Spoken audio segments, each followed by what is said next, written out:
Hey guys, Mike Toy, Bonsai, Boise. So I was hoping to make a more detailed video of my Siberian elms. I've got this single trunk here, and then I've got a Siberian elm forest that I've been working on.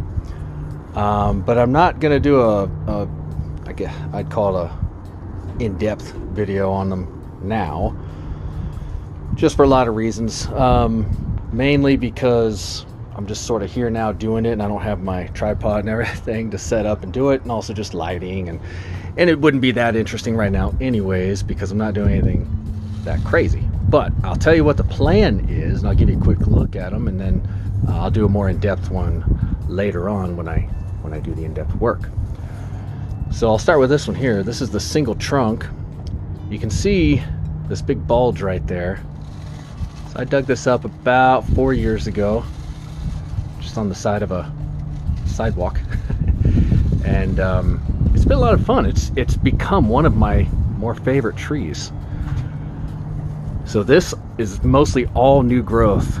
It's the beginning of May 2021 right now, and I trimmed this way back when spring first sprung. Sorry about the wind. I hope you can hear me okay. It's a little bit windy today. But let's see if I can get in so you can kind of get a better look. You can see all this new growth just sort of sprouting all over the place. So all I'm going to do now is just clean up where, you know, we've got 3, 4, 5 different branches coming out of the same spots, and up here we've got branches growing inward and here outward. So it just needs cleaned up. The thing I love about these elms is that they grow so fast. You know, trimming the tree is kind of the fun part, if you ask me. I mean, it's the part where you get to really be creative. You know, the rest of the time you're sort of waiting and tending to and watering, but trimming it is where it's kind of like your canvas a little bit. So that's the fun part, and that's why I like these, because they grow so fast. I mean, even faster than maples. So you trim these things probably, I'm talking like a hard prune, 4 or 5 times a year, you know, in a summer, whereas a maple maybe 2 or 3 times. I mean, you can trim any tree more than that, but it starts to weaken it after a while. So realistically, at least where I'm at, you don't want to trim a maple more than 2 or 3 times in a growing season if you want it to hold its strength. But these, let's see here. Let's look at how many nodes are on one of these new branches. So this is a new branch right here. So we got, yeah, sorry, I'm kind of winging it. 1, 2, 3, 4, 5, 6, 7, 8, 9, 10. 10 nodes on this new branch that's only grown in the past month.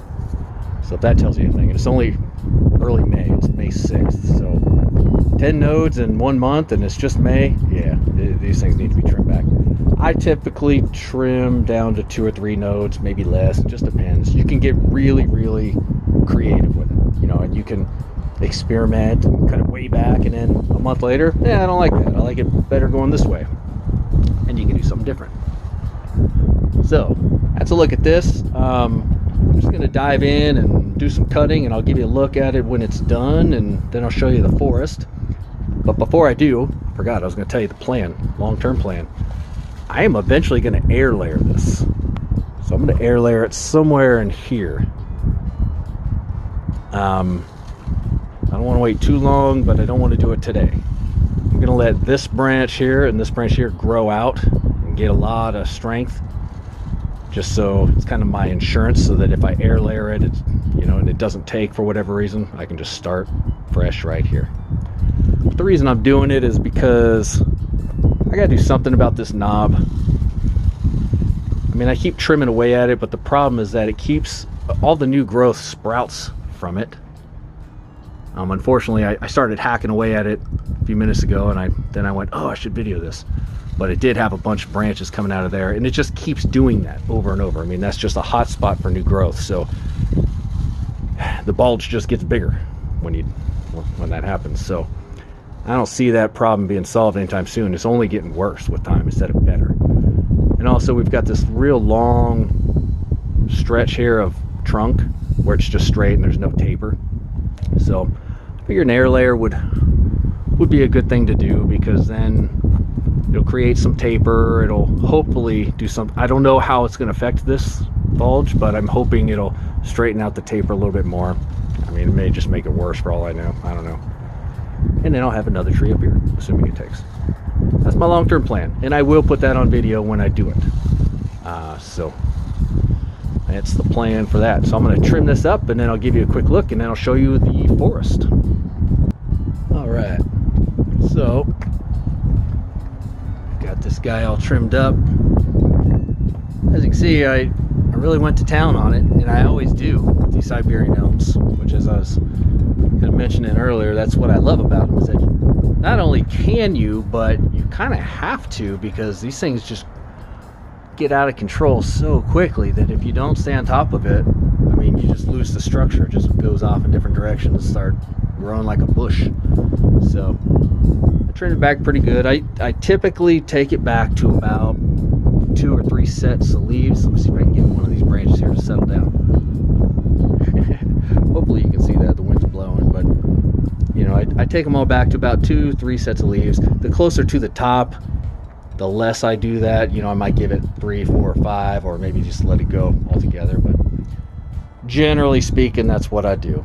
And I kind of figure out the shape and structure and style that I want to go with, and I just stick with that. So that's it. Like I said, the future plan, I'm 90% sure I'm going to do an air layer somewhere around here. So I'm going to let these guys grow out and get strong, and then this, I'm going to clip it at the time and leave a bud on there, then do the air layer, wrap it, hopefully roots will grow. So that's a look at that. So let me get the Siberian elm forest out. Give you one last look at this here real quick.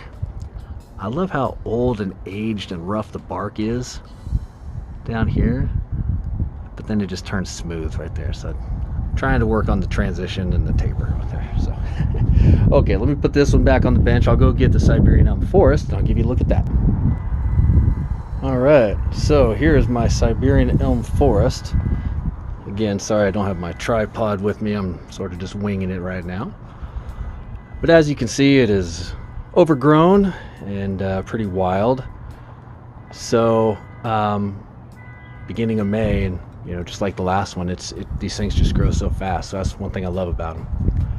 So quick look inside. There's really only 3 main trees that survived out of the original 9.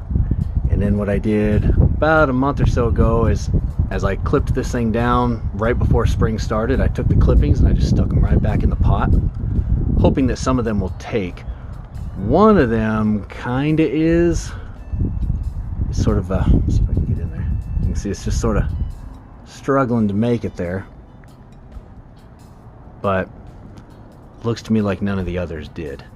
And I think the reason for that is because I have this in full sun over there, and you know, cuttings typically don't make it in full sun. So what I'm doing now is the old-fashioned way. I'm just taking cuttings, putting them in pots, and I'm going to put those in the shade, and then once they root, then I'll plant them in.